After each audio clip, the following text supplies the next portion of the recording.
Hey everyone, thank you for coming on through to Living To Do's review of The Chi, Season 7, Episode 6, called Do the Chi Thing. This episode was cute. Do the Chi Thing is a take on the movie Do the Right Thing, written and directed by Spike Lee.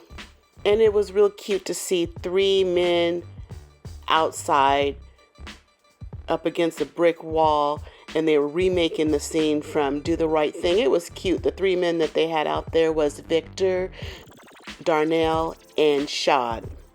Isn't it crazy that Darnell has more storyline and more scenes than his wife Jada?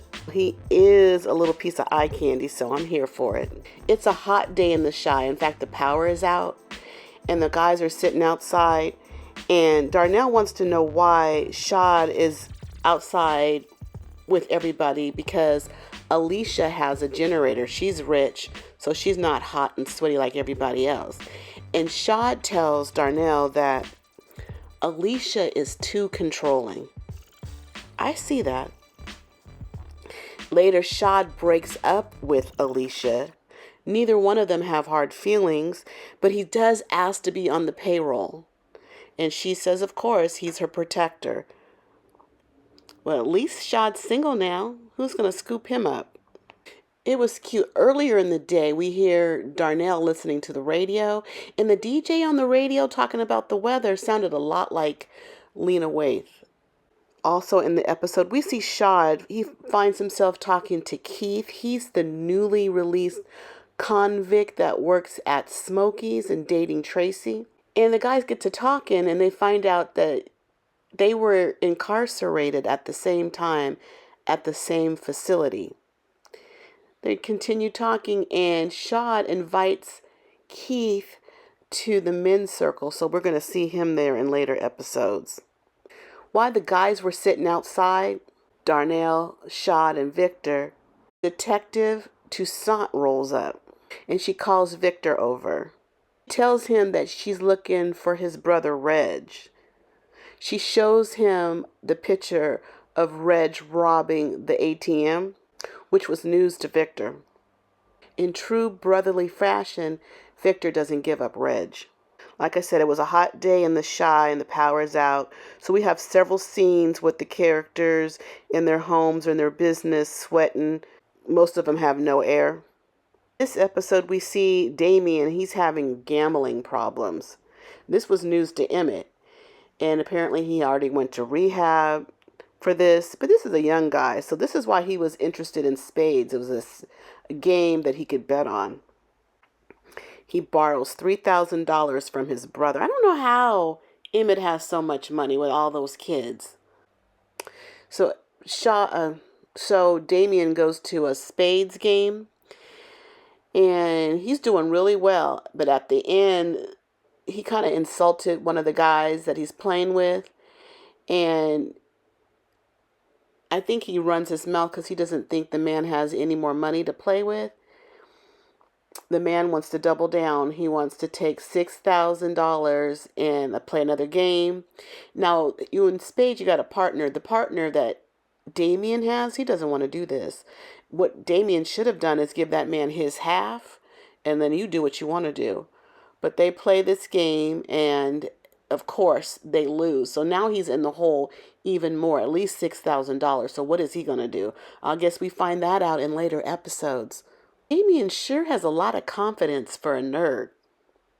I'm sure there's going to be a shootout about this situation, because the guy he was playing with looked like he's in the streets. And Damien has no business getting himself involved with this. Tiff and Alicia talk comfortably in their home because they got a generator to control the air conditioner.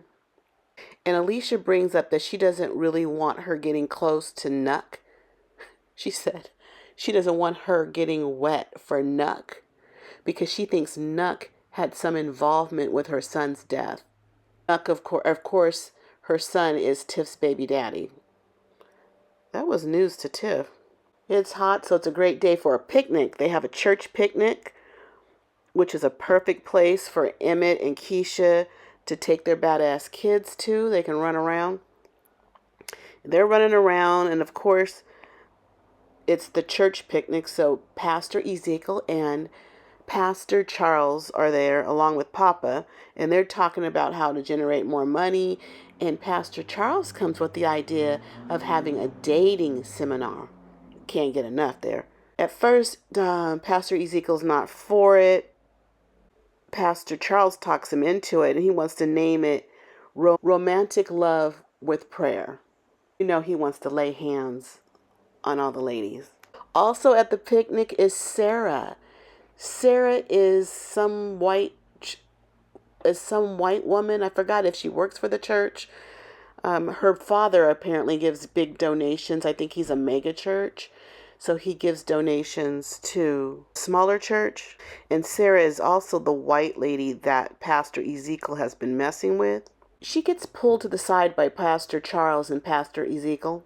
And she was having fun with all the parishioners, but they pull her aside and tell her that she has to leave. She has to leave because she's white. She was so offended. I don't know if she's really into Pastor Ezekiel, but I don't know. But it was just so funny to have her walking down the road in her heels by herself. What you are? So I'm welcome in your office after hours, but not at the cookout? Please just lower your voice. I told you. Oh my God, it was so funny. Later, back at the church, inside the church, Sarah's all on Pastor Ezekiel's lap, making out with him. The church pews, committing sin on top of sin in the house of the Lord. For church people, neither one of them have any shame on how they're acting. I'm certain that this storyline is not far-fetched from the truth in real life. Nuck found himself in church this episode. He was in attendance for the funeral of the man he shot and killed. Of course, Pastor Ezekiel's presiding over the church services. Does Nuck have a heart at all? I mean, he has a son that he knows about now. Doesn't he feel differently about killing other people's sons? I would love to see Nuck beg for his life. Then again, I'd rather see Reg beg for his life more. He's still living with his little brother Jake, and Jake has invited a young lady over, an older woman, to hang out with him. Reg wants her to come on over. That was fine with him, and he's happy about it because his little brother Jake likes women, where his brother Victor is into trans women. It seems like he has a problem with it. In fact, it's kind of cute that they put that in the show because I believe that was the storyline or the reason why he got kicked off the show towards the beginning of the show, because he wouldn't interact or have a love scene or a love interest with the trans woman. So Jake's woman comes over and she's sitting with Jake, and the oddest thing happened. Reg stole Jake's girl right from him in his own house. And it didn't take much. That woman went in the back in fact, she was making out with Reg in front of Jake. And Jake was going to leave, and Reg says, no, you don't have to leave. They get up and go into his room, or a room. In fact, that must be Jake's room, because I remember Jake saying he could sleep on the couch, and I'm sure it's a one-room apartment. Where would Jake get a two-room apartment? So you take that girl back into Jake's room? Ugh. Jake punches his brother, Reg, in the face. And to see that it was a joke, because Jake got these little tiny arms. He looks like he's in elementary school with those arms. And his brother, a grown man, he knocks him right back. Perfect timing, because Victor shows up to squash that fight. He's over there to let him know that the cops are looking for him. And he doesn't want Jake to be involved with it. Jake is so mad. Jake is mad, so mad that he leaves with his brother Jake. He says, you can have the place. I'm going to go live with Victor. Victor is still cozying up to Tiff. He takes food over to her house. She's 8-9 months pregnant. And he brings her food. And she tells him how much he means to her. And I guess he feels the same way. We see them kind of hand holding. She grabs his hand at the table. It looks like they're getting closer. Lucky her. Detective Toussaint is investigating the murder of Rob, who was killed by Nuck. Apparently there was some vomit near the scene, And the cops tested the vomit, and I guess it came back to Bakari. They don't have much on him. They know he's a foster kid, and he was involved with the stolen car when Lene was in there when they went to prom a couple of seasons ago. The detective is under the impression that Rob was killed by Reg. Detective Toussaint caught up with Bakari. She wanted to ask him questions about who killed Rob Lafayette, and she's alluding to it was Reg. Bakari didn't say much. Afterwards, he went to Alicia's house. You know, she's sponsoring him in school, and they're getting kind of close. She's invested in his future. And Bakari tells Alicia about Reg's involvement in the killing of her son, Rob. Alicia doesn't waste any time. She gets in the car with Bakari, and they go over to Reg's house.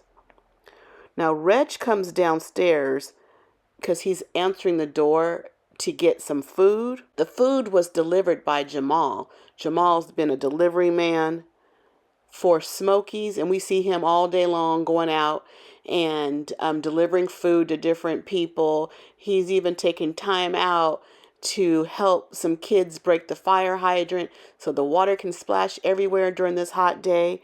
And before Jamal goes to the door, he's on the phone with his wife, Dom. I guess it's his last order, and then he's going to be heading home. But so he goes to the door, he's delivering the food, and as he's delivering the food to Reg, we see Bakari and Alicia in a car across the street. Alicia wastes no time. She starts shooting. She gets Reg in the arm, but we see Jamal laid out on the ground, face to the ground. He's not moving. So I wonder, did he really die? Or, like everybody says, if we didn't see him buried, we don't know. So we'll have to wait till next episode. But he just got here. He just got married. He didn't even have many scenes. So I don't know how this is going to work. Is he injured? Is he dead? What is Dom going to do? What is Lene going to do? Will Lene and Dom still move on as family, sister-in-laws? What's going to happen? Is Dom going to move out that house? So that's going to be interesting. But that's how the episode ended. It was an interesting episode. It had some drama. It's moving along nicely. I enjoyed this episode. But that's it for now. Please like the video and subscribe to the channel. I would really appreciate it, and I thank you in advance. But I gotta go because I got living to do. Bye.